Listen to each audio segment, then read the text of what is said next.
This Phillies team is certainly showing a good amount of fight.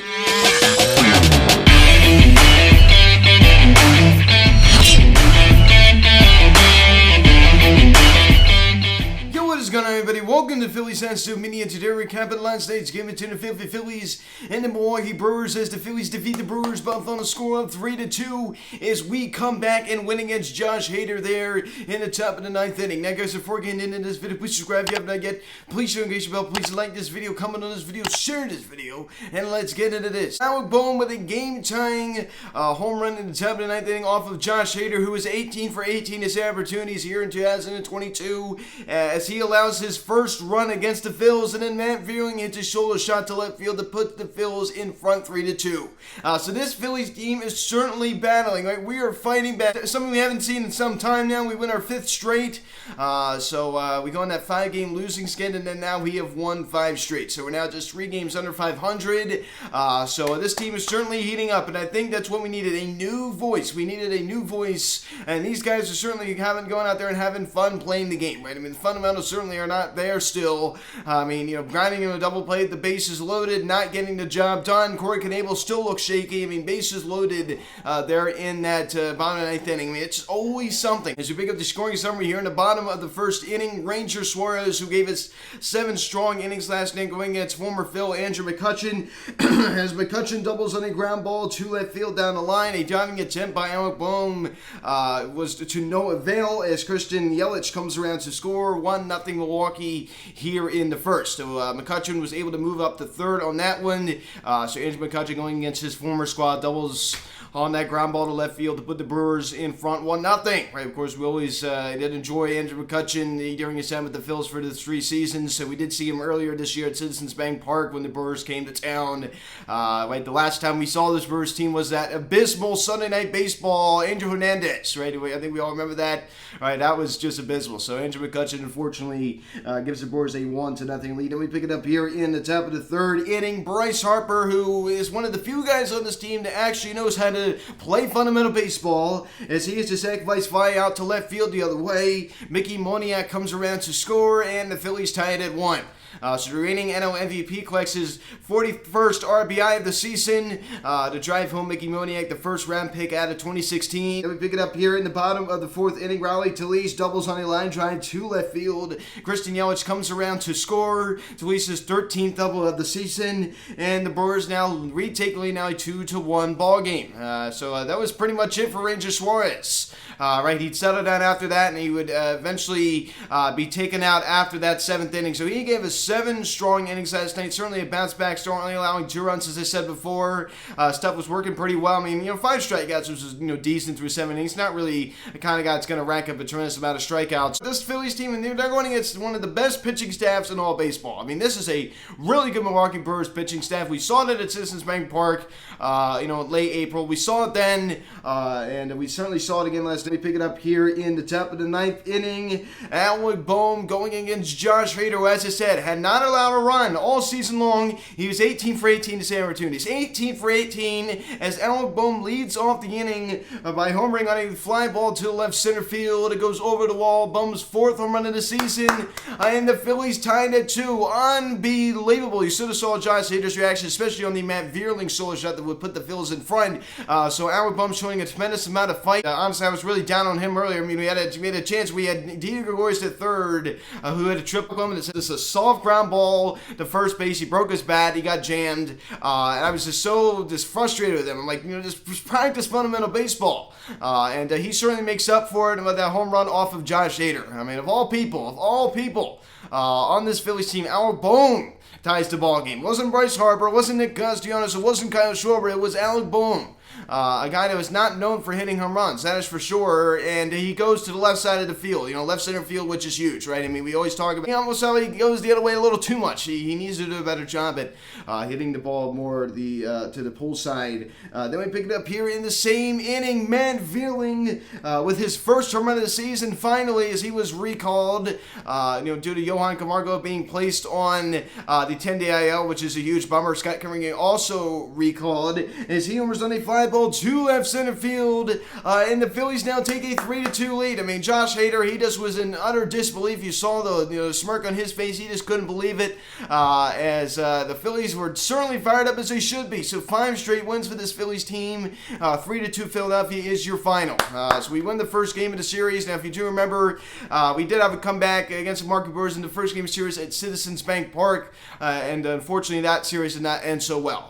But you know what? Hopefully we can take the series here. We did lose the series last time out when we were out there last year, last September. Okay, you look at Kyle Schwarber. Did go hitless last night, but he was able to draw 2 walks. Average sits below 200, but I think the biggest thing about Kyle Schwarber at 7.73 OPS, right? I mean, the OPS certainly is there. In his last 7 games, he's hitting 280, and he has a 455 OBP. I mean, that is just unbelievable. 455 OBP in his last 15 at 382 OBP. So this guy continues to get on base. I wish he was a little more consistent. I've said that before. 14 home runs on the year for Schwarbs. Reese Hoskins a 2-hit night last night. OPS now sits just 1 point shy of 700 at 699. The average is not praised. It still sits at 221. So this is a guy that just has definitely had a rough season. We're on June 8th right now. Last night, of course, was June 7th.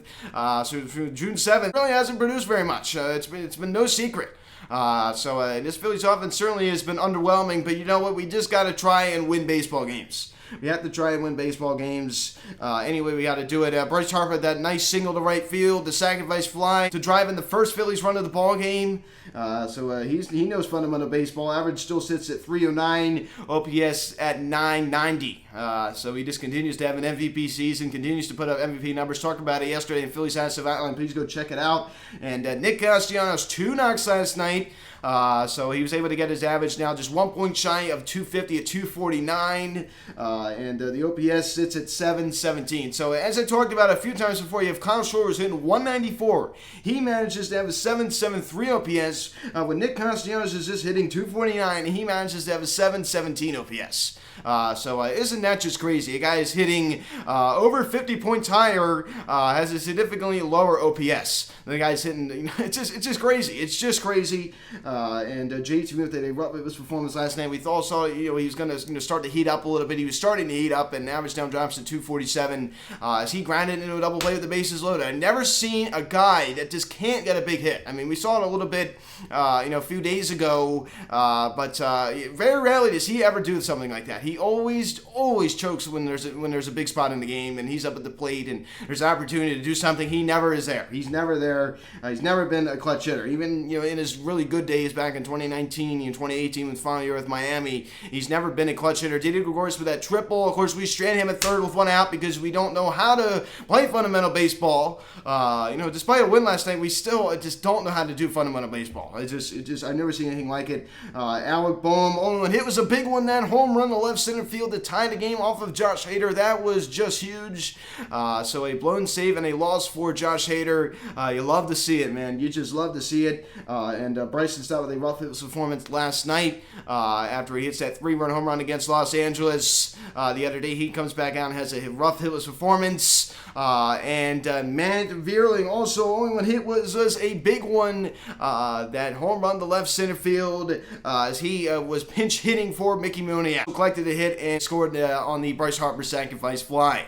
Great fight. I'm going to go a little bit easy on guys like Kyle Schwarber and, JT Muto because we're going against a really, really good pitching staff over there. As I said a few times before, Ranger Suarez, 7 innings, 6 hits, 2 runs, and 2 were earned, no walks, and 5 strikeouts. Lowers his ERA now down to 4.42. He gave us a solid start last night. Certainly a bounce-back start. I was actually very impressed with him last night. Clap it up for Ranger Suarez. Clap it up for Ranger Suarez.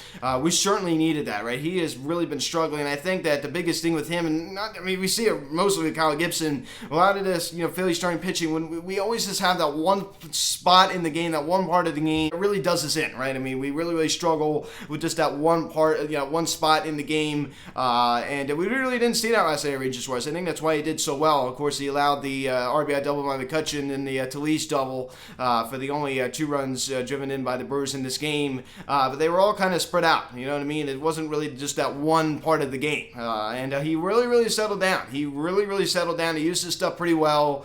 He hit his spots. He put it where he wanted to. So he was certainly a bounce back start, Ranger Suarez, and hopefully he could kind of bring that into his next start, and hopefully this can kind of propel him a little bit because he certainly needs it. He certainly needs it. And Connor Brogdon gets the win now, 1-0 in the year. Solid inning, allowing a hit and striking out 1.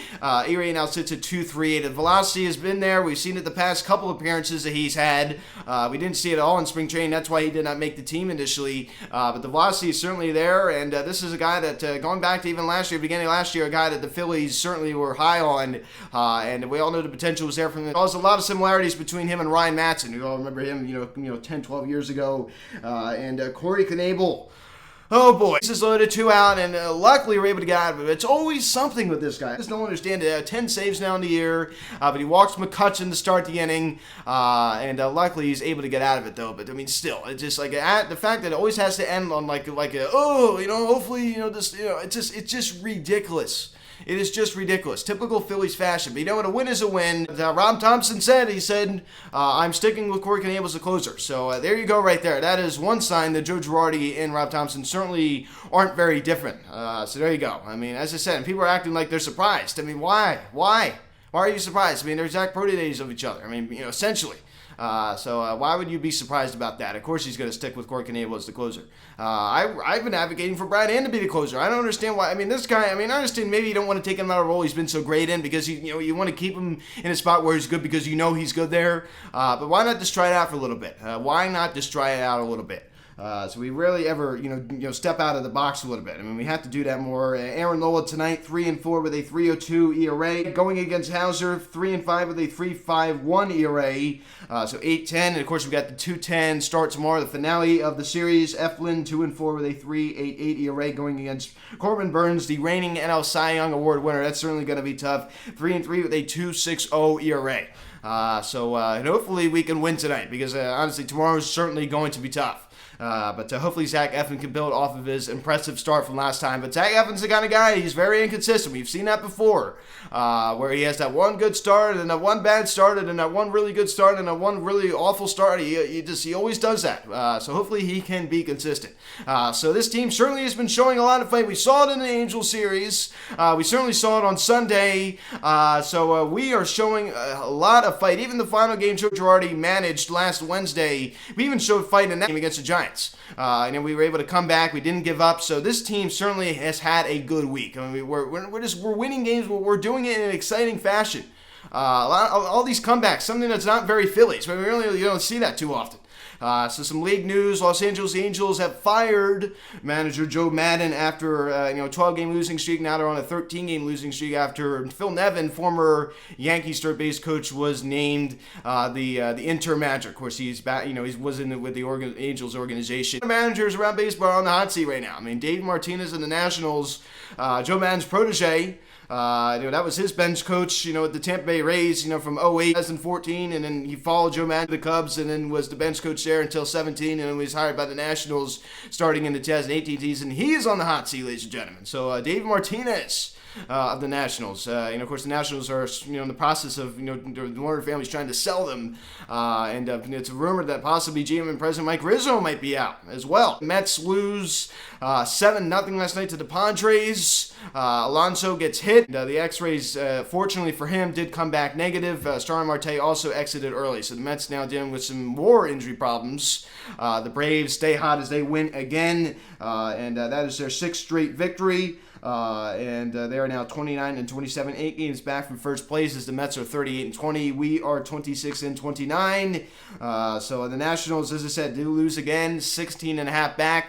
and they sit at 21-36. So, they're certainly the worst team in the division, no doubt about that one. So, a lot of fights are out of this team. Let's keep up the good work. Of course, we're not going to win every game, but the way we're winning these games certainly is exciting, right? By fighting back, by staying in the game, it's certainly exciting to watch, and they're having fun. It looks like they are having fun. They're loosening up a little bit. In the first pitch tonight, Noah Hauser. So, guys, thank you so much for watching this video. Please subscribe if you haven't yet. Please turn engagement bell. Please like this video, comment on this video, share this video. Check out the social media link in the description section at Phillies Media, Instagram. Follow me on Twitter at Media. Card text 267-225-3292. Email me, philliesmedia@gmail.com. So, guys, thanks so much for watching. I'm Luke, and I'll talk to you later. Let's go, Phillies.